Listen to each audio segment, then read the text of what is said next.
është të pyes dhe pak Flamurin. Flamur, është e rëndësishme në fakt, sepse sigurisht që përtej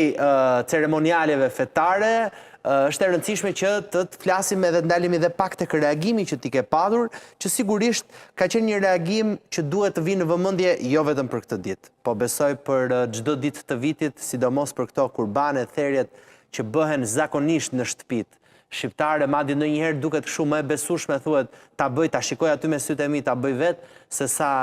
ta çoj tek një profesionist. Pse e solle në vëmendje therjen e kafshëve, sidomos për ditën e Kurban Bayramit? Po kështu. Duhet patjetër së pari duhet ta përgëzoj për ligjërimin jashtëzakonisht shumë interesant, më pëlqeu pa mas.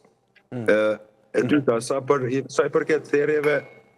gjitha shtetet tashmë kanë një legjislacion, një bazë ligjore, e cila i definon disa kritere, sidomos të therja kafshë, kur e dim që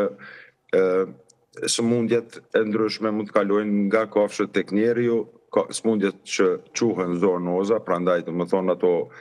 agjentet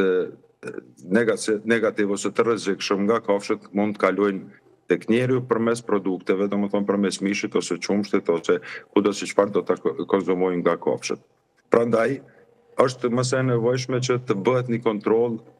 para therjes dhe gjatë therjes. Faktikisht quhet antemortem dhe postmortem, domethënë kontrolli nga personi i autorizuar që ka një përvojë, që ka një edukim përcaktuar, i cili do ta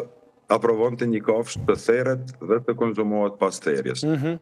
Është specifikuar jashtëzakonisht mirë me legjislacion, sikur te ne ashtu edhe në Shqipëri, që secila kafshë duhet të vështrohet kontrollit të therjes, prandaj edhe therjet rituale cekën ndoshta prandaj se janë në një periudhë jashtëzakonisht të shkurtër dhe janë në një